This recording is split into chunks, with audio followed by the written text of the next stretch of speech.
o Senhor e muito digno de louvor. Na cidade do nosso Deus, seu santo monte, a alegria de toda a terra.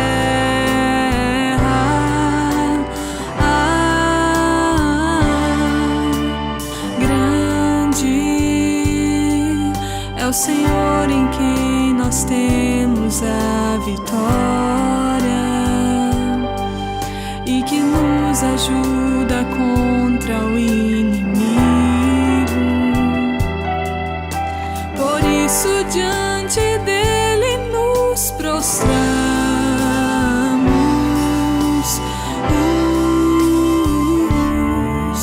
Queremos o teu nome engrandecer e agradecer-te por tua obra em nossas vidas. Confiamos em teu infinito amor,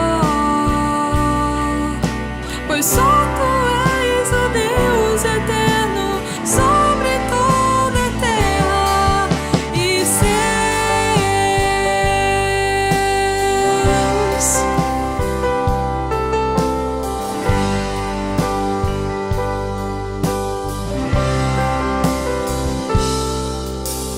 Grande é o Senhor e muito digno de louvor. Na cidade do nosso Deus, seu santo monte, a alegria de toda a terra.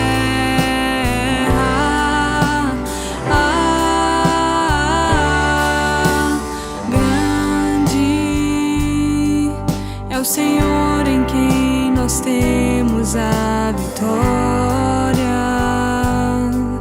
e que nos ajuda contra o inimigo.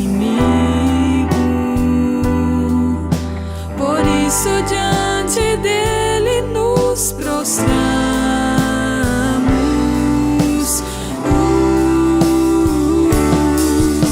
Queremos o teu nome engrandecer e agradecer-te por tua obra em nossas vidas. Confiamos em teu infinito amor, pois só tu és o Deus eterno sobre toda a terra e céus.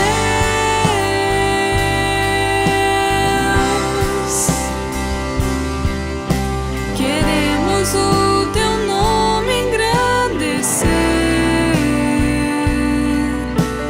e agradecer-te por tua obra em nossas vidas. Confiamos em teu infinito amor, pois só tu és o Deus eterno sobre toda a terra e céus.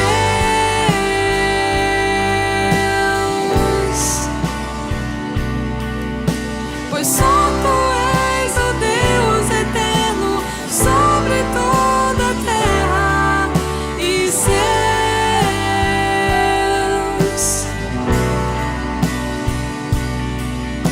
Pois só tu és o Deus eterno sobre toda a terra e céus.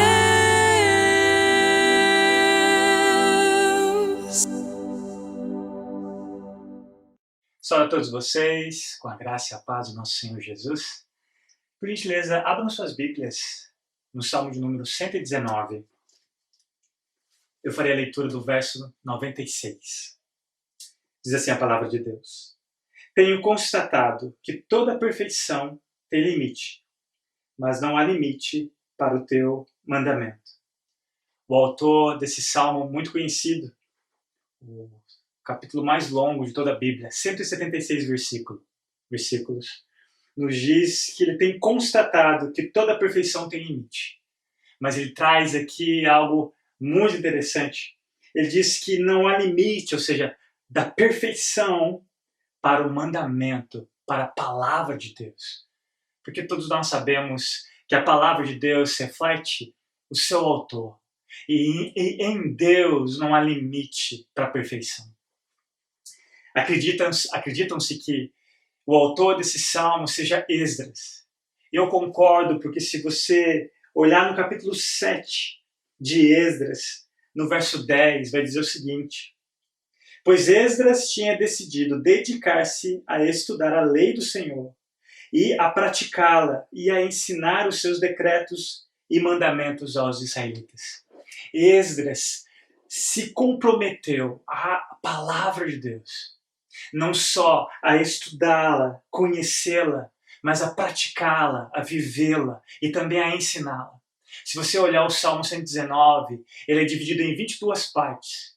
Ele começa com cada letra do alfabeto hebraico. E cada letra é multiplicada por 8 versículos. Por isso que dá 176 versículos. Olha a dedicação desse autor. Olha o esmero, o amor pela palavra de Deus. E não é à toa que, se você for olhar no capítulo 8 de Neemias, um dos maiores avivamentos de toda a história da igreja, quem ensinou a palavra? Quem leu a palavra? Esdras. Que o Senhor nos ajude, na época que vivemos, levantar outras pessoas com o mesmo amor e dedicação.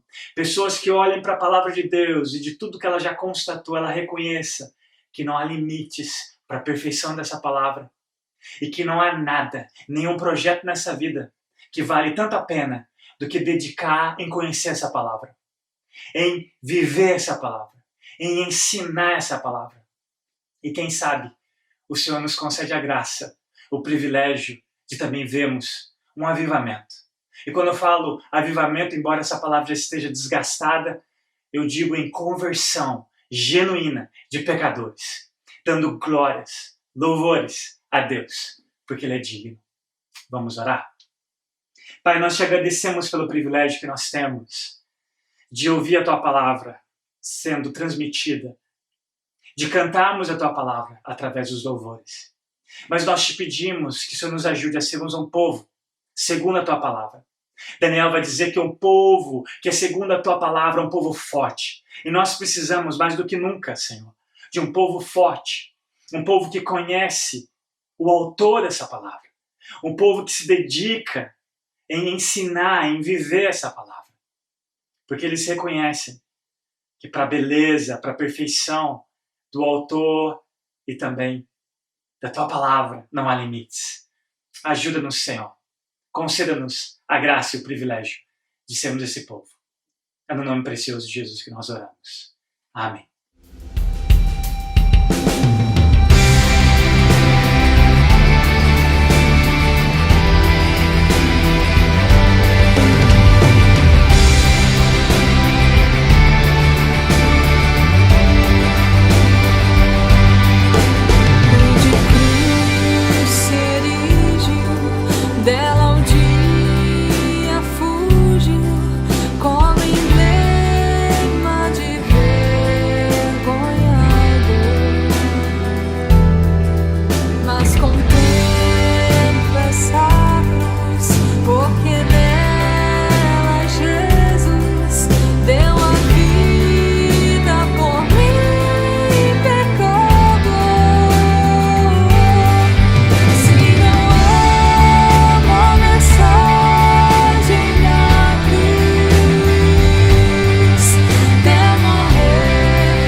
ao Calvário humilhante baixo.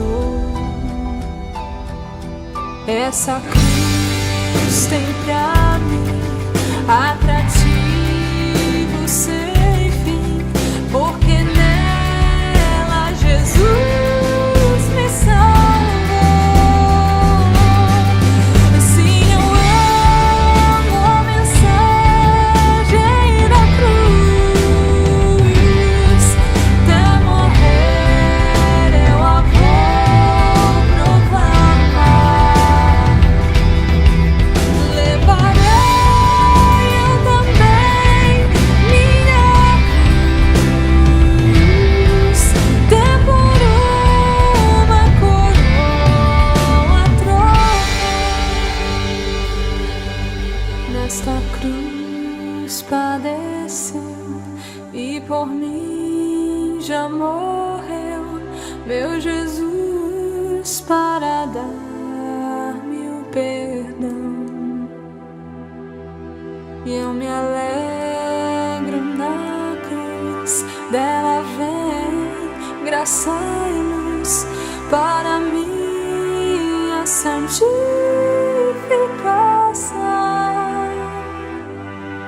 Sim, eu amo a tua cruz, até morrer eu a vou proclamar. Levarei eu também minha cruz, até por uma coroa trocar.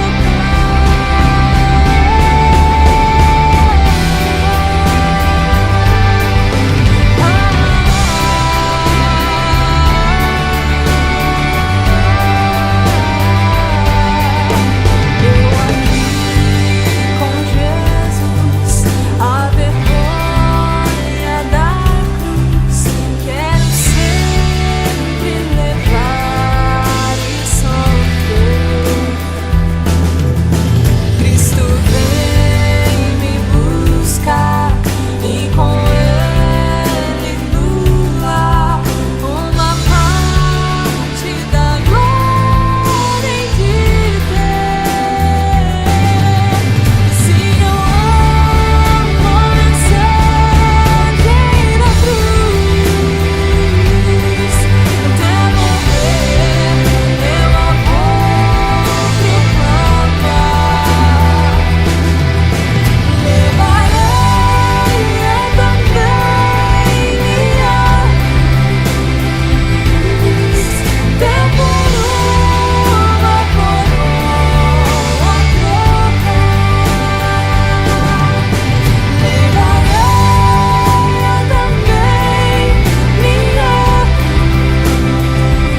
cruz, até por uma coroa trocar. Levarei eu também minha cruz, até por uma coroa trocar.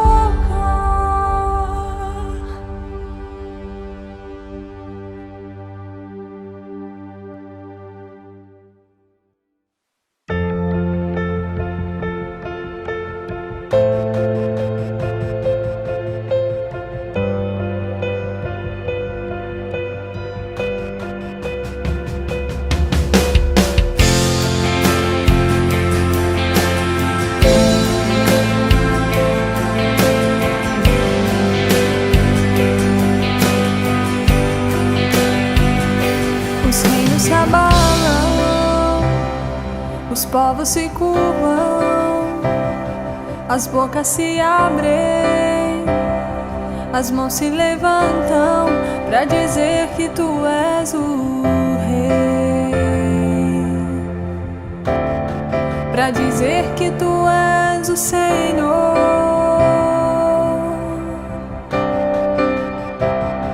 Os reinos se abalam, os povos se curvam, as bocas se abrem, as mãos se levantam pra dizer que tu és o rei. pra dizer que tu és o Senhor.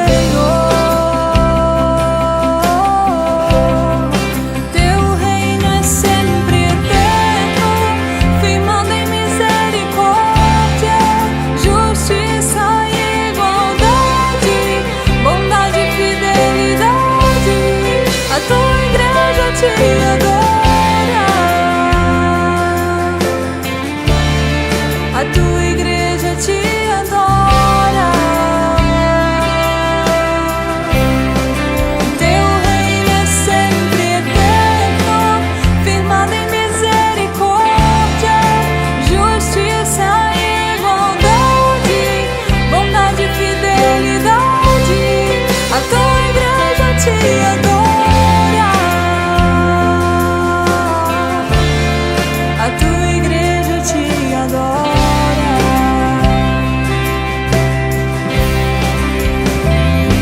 Os reinos se abalam, os povos se curvam, as bocas se abrem, as mãos se levantam pra dizer que tu és o rei,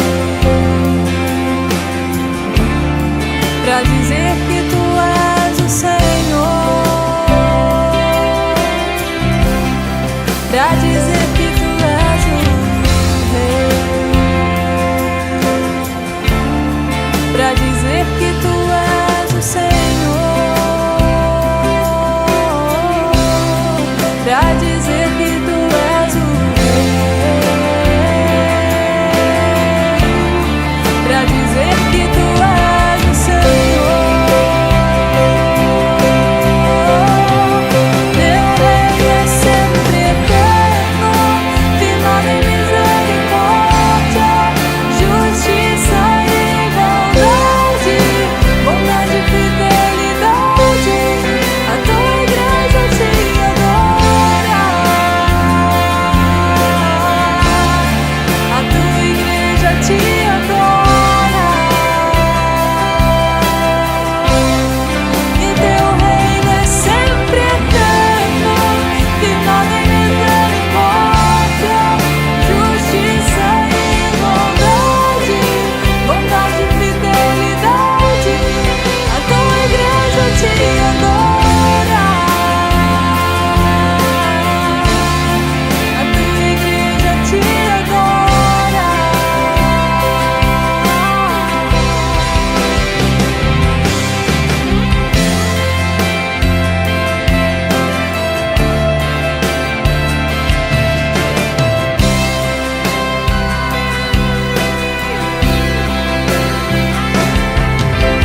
Teu é o reino, teu é o poder, tua é a glória pra sempre. Amém. Teu é o reino, teu é o poder, tua é a glória pra sempre. Amém.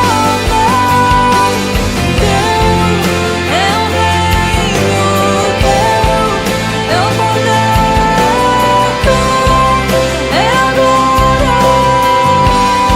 O teu reino é sempre eterno, firmado em misericórdia, justiça e igualdade, bondade e fidelidade. A tua igreja te adora,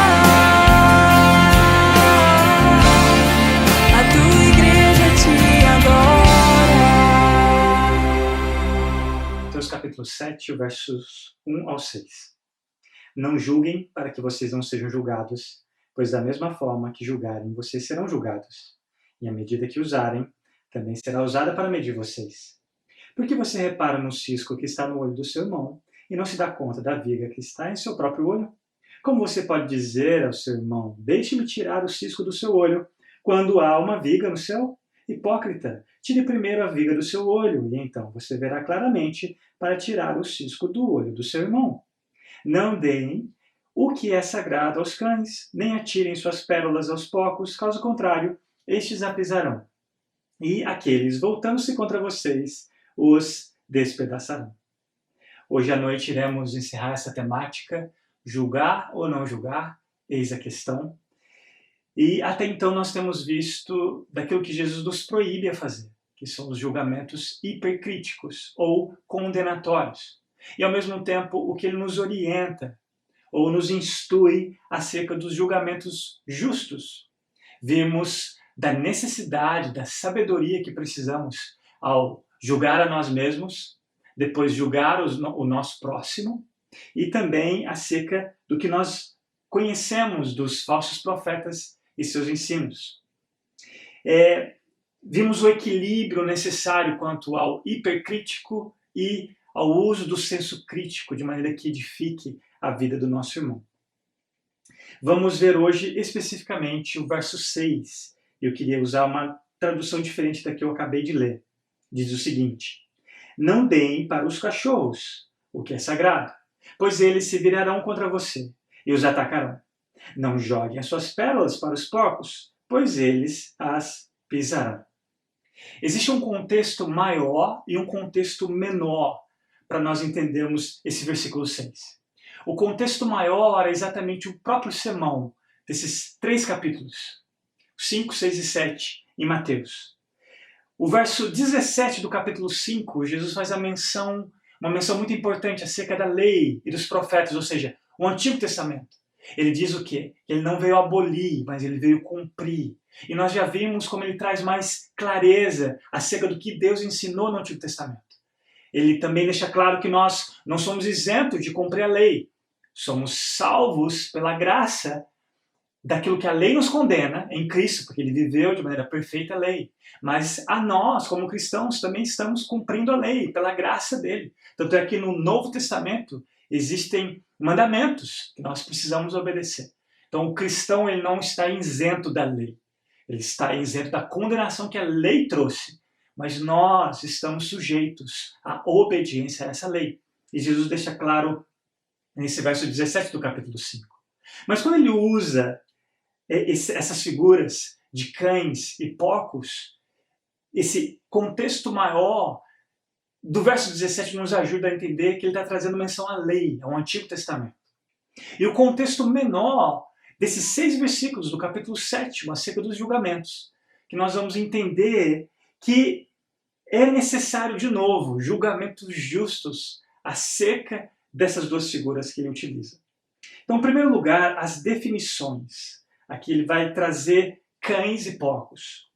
Os cães aqui, ou os cachorros que Jesus menciona, são bem diferentes daqueles que nós estamos acostumados, desses animais domésticos que nós temos em casa, ou alguns que vão ao extremo de cuidar mais do que de crianças, vão ao extremo de dar luxo a esses animais. Totalmente diferente. Tira isso da sua mente quando ele usa a palavra cachorro aqui.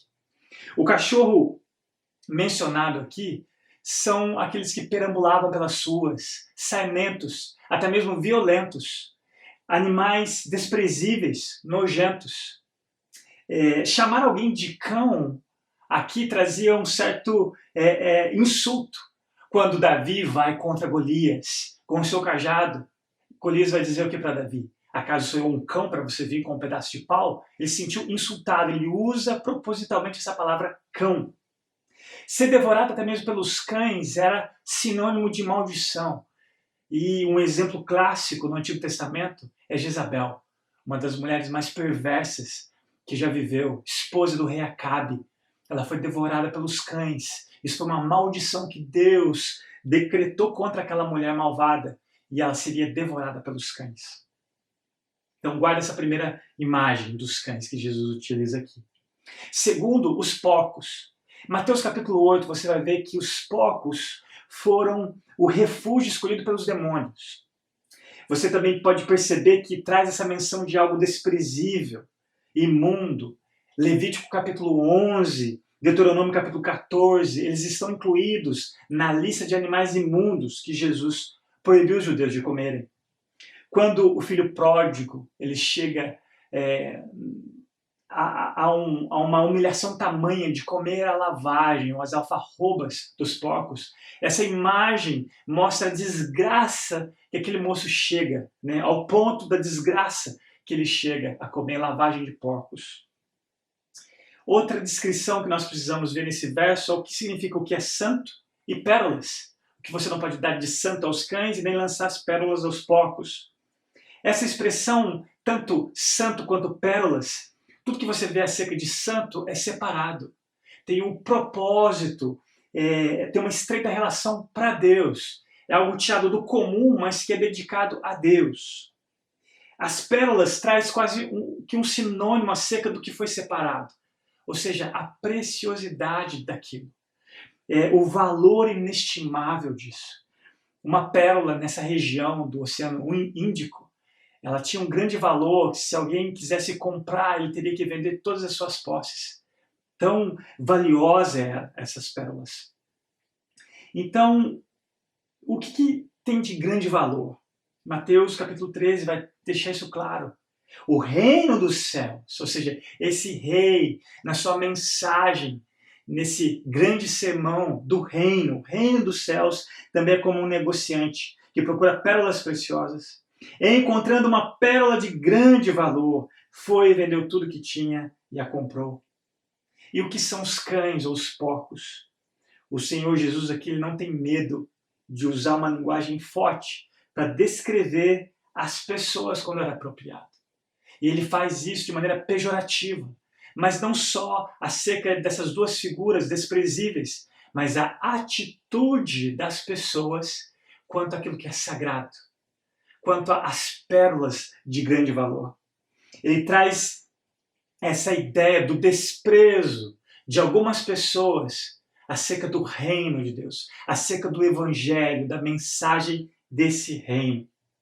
O apóstolo Pedro vai usar essas duas imagens acerca dos apóstatas, pessoas que provaram do evangelho, mas depois o abandonam, viram as suas costas, tratam o evangelho como algo desprezível, sem valor. Ele diz o seguinte: teria sido melhor que não tivessem conhecido o caminho da justiça, do que depois de o terem conhecido, voltarem as costas, ou seja, o desprezo para o santo, aquilo que é sagrado, precioso, mandamento que lhes foi transmitido. Confirma-se neles que é verdadeiro o provérbio: o cão voltou ao seu vômito, e ainda a porca lavada voltou a revolver-se na lama. Vemos aqui o ensino de Jesus, mais uma vez, acerca dos julgamentos justos que nós precisamos ter, o senso crítico acerca das pessoas, da atitude das pessoas quanto à mensagem que nós pregamos. Aqui é um ensino acerca de como a igreja precisa lidar quando ela evangeliza, a sabedoria necessária. Não só é fundamental conhecermos o evangelho, a mensagem do evangelho, mas é fundamental também a maneira com que nós compartilhamos essa mensagem. Especialmente, qual deve ser a nossa atitude quanto àqueles que a resistem, quanto àqueles que menosprezam, quanto àqueles que zombam, e nós vamos ver quanto àqueles que até atacam o mensageiro dessa mensagem. Segunda coisa que eu queria demonstrar é o exemplo de duas pessoas acerca desse ensino. O primeiro, é claro, o próprio Cristo. Jesus aqui, nós percebemos, leia os 4 evangelhos, e você vai perceber que Jesus, ele não trata as pessoas da mesma forma. A mensagem com que ele vai trazer para elas, ele faz de maneira muito particular. Observe uma coisa, ele não manipula a verdade para ser mais aceitável ao ouvinte pelo qual ele tratava. Pelo contrário, é uma mesma verdade, mas ele usa uma metodologia diferente. Observe como ele falou com Natanael, com Nicodemos, ou com aquela samaritana no poço de Jacó. Você vai perceber que a maneira com que ele trata é bem particular com aquelas pessoas. A sabedoria dele transmitir a verdade àquelas pessoas. Quando ele está diante de Pilatos, naquela famosa pergunta retórica, o que é a verdade? Jesus fica em silêncio. Ele não faz o mesmo que ele fez em relação aos seus discípulos. Em João capítulo 14, dizendo que eu sou a verdade. Diante de Pilatos, ele simplesmente fica em silêncio. Por quê? Porque Pilatos não tinha interesse algum em saber o que era a verdade. Guarde bem isso. Nós precisamos dessa sabedoria. Tomar cuidado com os clichês. Jesus te ama. Isso banaliza a mensagem. Isso faz com que as pessoas reajam de uma maneira que não as edificam em nenhum momento. Pelo contrário. Pelo contrário. Jesus também, diante de Herodes ouviu muito falar acerca de Jesus, e ele tem a oportunidade de estar diante de Jesus. Ele queria que Jesus fizesse um dos seus milagres. Ele tem várias perguntas para Jesus. Jesus nem faz nenhum e nem outro. Ele não opera nenhum milagre diante daquele homem, muito menos dá nenhuma resposta às perguntas que ele tinha. Você pode checar em Lucas capítulo 23. Jesus, diante daquela multidão de mais de 5.000 pessoas, depois de multiplicar os pães e os peixes, ele deixa aquela multidão que ficaram equivocados acerca desse reino, acerca desse rei. E quando eles buscam Jesus de novo, a intenção deles não é conhecer mais acerca daquela mensagem que eles passaram um dia anterior ouvindo, mas era alimentar os seus estômagos vazios. Como Jesus reage a eles? A verdade é que vocês estão me procurando não porque viram sinais miraculosos, ou seja, vocês não entenderam o porquê dos milagres que testificam quem eu sou, que testificam a mensagem que eu ensino. Ele continua, mas por quê? Comeram os pães e ficaram satisfeitos. E Jesus não atende o pedido daqueles homens quanto à multiplicação de novo dos pães ou de mais um milagre.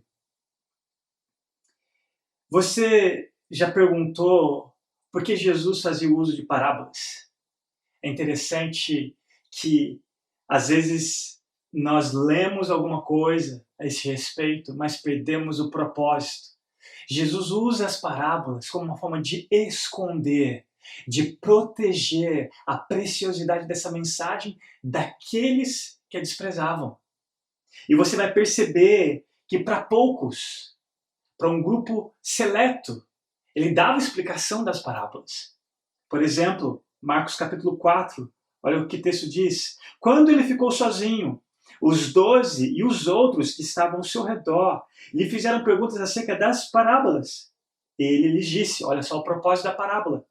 A vocês foi dado o mistério do reino de Deus, mas os que estão fora, tudo é dito por parábolas, a fim de que, ele traz a menção aqui de Isaías, ainda que vejam, não percebam, ainda que ouçam, não entendam. De outro modo, poderiam converter-se e ser perdoados. De outro modo, qual a atitude? Se não fossem como cães, se não desprezassem a preciosidade da mensagem como porcos, assim eles se converteriam e seriam perdoados. Vemos Jesus não só vivendo esse próprio ensino, mas instruindo os seus discípulos. Se alguém não os receber, nem ouvir suas palavras, sacuda a poeira dos pés. Quando saírem daquela casa ou cidade, eu lhes digo a verdade. No dia do juízo haverá menor rigor para Sodoma e Gomorra do que para aquela cidade. Quando forem perseguidos num lugar, fujam para outro. Eu lhes garanto que vocês não terão percorrido todas as cidades de Israel antes que venha o Filho do Homem. Ele deixa claro, se vocês forem resistidos, se desprezarem a mensagem, sacuda a poeira das suas sandálias. Se vocês forem perseguidos, atacados como cães, fujam daquele lugar. Não só Jesus como exemplo, mas olha o segundo exemplo que eu queria usar, o maior dos evangelistas, o próprio Paulo, o apóstolo dos gentios, em Atos capítulo 13. Quando os judeus viram a multidão, ficaram cheios de inveja e, blasfemando, contradiziam o que Paulo estava dizendo. Então Paulo e Barnabé lhes responderam corajosamente: era necessário anunciar primeiro a vocês a palavra de Deus, uma vez que a rejeitam e não se julgam dignos da vida eterna, agora nos voltamos para os gentios. Olha, Paulo pregando a mensagem para os judeus, um povo que Deus selecionou, não por serem especiais, pelo contrário, mas o povo da revelação de Deus e sua mensagem. Eles desprezam, eles não se julgam dignos, eles rejeitam, não se julgam dignos da vida eterna. E Paulo faz o quê? Volta para os gentios. Leia Romanos capítulo 11. Você vai ver que beleza do argumento de Paulo quanto à sabedoria de Deus em usar a rejeição de um povo para que essa rejeição, na sua soberania, pudesse ser um meio, uma forma dos gentios ouvirem essa mensagem. Outra passagem, Atos 19, 8 e 9. Paulo entrou na sinagoga e ali falou com liberdade durante 3 meses, argumentando convincentemente acerca do reino de Deus. Olha a mensagem, olha as pérolas. Mas alguns deles se endureceram e se recusaram a crer. E começaram a falar mal do caminho diante da multidão. Paulo, então, afastou-se deles. Terceira coisa que eu queria compartilhar com você, que quando nós usamos da sabedoria, dos julgamentos justos acerca dessas pessoas, com esse tipo de atitude, nós também podemos nos privar sabiamente de sofrimento desnecessário. Observe como Jesus faz aqui a segunda parte da reação dos cães quanto àquilo que é sagrado. Ele diz o seguinte: pois eles se virarão contra vocês e os atacarão. É inevitável que nós iremos sofrer de alguma forma pelo Evangelho. Isso é inevitável. Mas a sabedoria quanto a esse tipo de pessoas pode nos poupar de sofrimentos desnecessários. Especialmente por nós, de maneira não utilizarmos esses julgamentos justos, insistimos com aqueles que têm esse tipo de atitude. Afinal de contas, estamos falando de pessoas que não só resistem à mensagem, mas aos mensageiros. Provérbios 23, 9. Não vale a pena conversar com o tolo. Ou seja, é um desperdício conversar com o tolo, pois ele despreza a sabedoria do que você fala. Olha o desprezo, olha a atitude de cães e porcos. Na verdade, de porcos que pisam as pérolas. Provérbios 9, 8. Não repreenda o zombador. Caso contrário, ele o odiará. Repreenda o sábio e ele o amará. Olha a sabedoria desse comentário.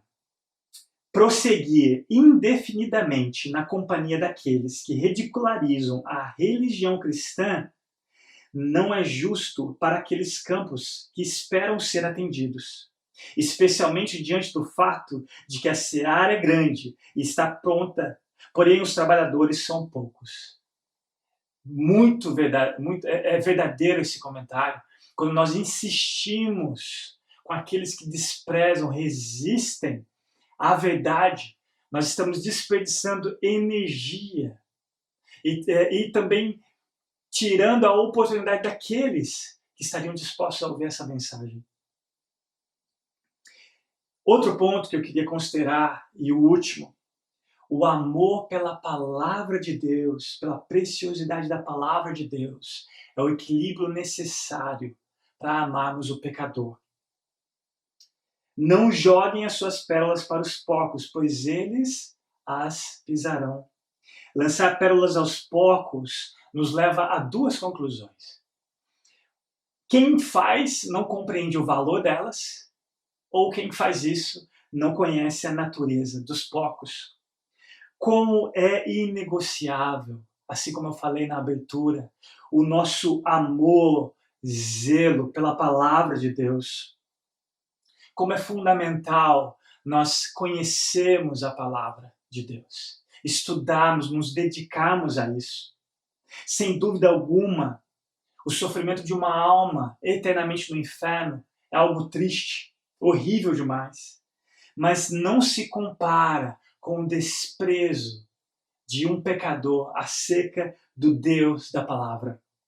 Ninguém ama o pecador como Deus. Ninguém ama um ser humano como o seu Criador. E se Ele nos instrui, nos dá sabedoria de como lidar com essas pessoas, insistindo, nós não estamos dando prova que amamos eles mais do que Ele. Pelo contrário, estamos sendo tolos.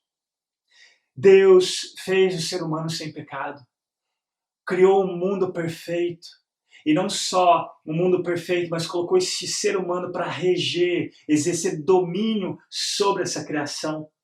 Mas este homem, esse ser humano, ele despreza a Deus livremente. Ele simplesmente se rebela em desobedecer a sua palavra, o seu mandamento. E essa desobediência custaria a condenação de toda a humanidade, merecidamente todos para o inferno. Mas Deus, que é rico em misericórdia, Ele envia o seu Filho, a pérola de maior valor, para ser o quê? Despedaçado, pisado pelos homens, triturado pelos cães. Olha uma profecia seca de Cristo. Cães me rodearam, um bando de homens maus me cercou, perfuraram minhas mãos e meus pés. Livra-me da espada, livra a minha vida do ataque dos cães. Jesus, em sua morte naquela cruz, um sacrifício suficiente para salvar toda a humanidade, mas eficiente para a salvação de alguns. Isso é uma doutrina bíblica muito clara quanto à salvação das pessoas. Nós temos que tomar muito cuidado com esse universalismo de que Deus vai salvar todos, porque isso não é bíblico. A morte de Cristo foi suficiente para salvar a humanidade, mas foi eficiente para a salvação apenas dos eleitos. Talvez você fique chocado por isso. Você não tem que ficar chocado por Deus salvar pecadores. Você não deveria ficar chocado por Deus condenar pecadores. Você deveria ficar chocado por esse Deus salvar pecadores. A Bíblia é bem clara a este respeito. E se Ele não vai salvar todos, nós não temos que insistir com aqueles que rejeitam, porque talvez é um sinal de que eles não serão salvos por esse evangelho que nós pregamos. Infelizmente, temos uma visão muito humanista. Nós colocamos o homem no centro, mas Deus ocupa o centro. Para Deus, é acerca da preciosidade da palavra de Deus que nós temos que nos atentar. Achamos que amamos mais os pecadores do que Deus e insistimos com pessoas que zombam da sua palavra. Como precisamos resgatar o amor pela palavra de Deus, para que nós tenhamos o equilíbrio necessário, o discernimento com aqueles que a desprezam. Olha, por exemplo, o que o salmista vai dizer: rios de lágrimas correm dos meus olhos. Por quê? Porque a tua lei não é obedecida. Qual foi a última vez que você chorou porque alguém morreu sem Jesus, mas porque passou a vida toda desprezando esse Jesus? Olha esse comentário a esse respeito. A maior tragédia para a palavra de Deus ser desonrada do que para uma alma ser condenada ao inferno. Você não usa a Arca da Aliança como uma cesta de lixo. Você não usa as páginas da palavra de Deus para fazer aviões de papel. Você não pega a carne que foi oferecida ao Senhor no altar e a joga no chão para ser varrida para os ratos. E você não joga o evangelho para os cães, porque o evangelho é santo e deve ser tratado como tal. Conclusão. Eu queria que você também tomasse muito cuidado para não ser hipercrítico acerca das pessoas, achando que todos são porcos ou cães. Pelo contrário, tomar também o cuidado de você não fazer disso um pretexto para você não compartilhar o evangelho com ninguém. Nós precisamos orar a Deus, e é por isso que você vai ver que a continuação desse capítulo 7 é o que? Pede e você recebe, bate e será aberto, busque e você encontra. Acerca da oração, nós precisamos orar e pedir a Deus essa sabedoria que nós vimos não só no ensino, mas na vida de Jesus, na vida do apóstolo Paulo. Nós temos que lembrar que o próprio apóstolo Paulo, lá em Efésios, lá em Éfeso, ele ficou 3 meses insistindo com aquelas pessoas, a ponto de desistir e ir para os gentios. 3 meses. Se o apóstolo Paulo levou 3 meses para discernir que aquelas pessoas estavam tendo essa atitude de cães e porcos, quanto mais eu e você precisamos dessa sabedoria para não desperdiçarmos energia com aqueles que não querem, para não desprezarmos a palavra de Deus, que é preciosa demais, com aqueles que a desprezam, para não sofrermos com aqueles que nos retalham como cães, quando levamos a mensagem mais importante que eles deveriam ouvir. Que o Senhor nos ajude, que possamos fazer e obedecer o que Tiago nos diz no capítulo 1 da sua epístola. Se você precisa de sabedoria, não tem, peça a Deus, que dá de maneira deliberada. Vamos orar? Pai, nós te agradecemos pela tua palavra. Nós te pedimos que o Senhor nos ajude a tratá-la como ela merece. Que o Senhor nos ajude a termos a sabedoria e o discernimento com aqueles que têm esse tipo de atitude com ela, como cães e porcos. E que o Senhor nos dê amor e zelo por aqueles, Senhor, que o teu Espírito Santo já tem preparado como um bom solo para receber essa preciosa semente. Ajuda-nos, Pai. Capacita-nos como o teu povo, como igreja do Senhor Jesus, em prol daqueles que o Senhor conhece muito bem e nos dá a garantia que eles ouvirão a tua palavra, se arrependerão e crerão. No nome precioso de Jesus que nós oramos, Pai. Amados, o Deus da paz, que pelo sangue da aliança eterna trouxe de volta dentre os mortos o nosso Senhor Jesus, o grande pastor das ovelhas, os aperfeiçoe em todo o bem, para fazer a vontade dele e opera em nós o que lhe é agradável, mediante Jesus Cristo, a quem seja glória para todos sempre. Amém. Tenham todos uma boa noite.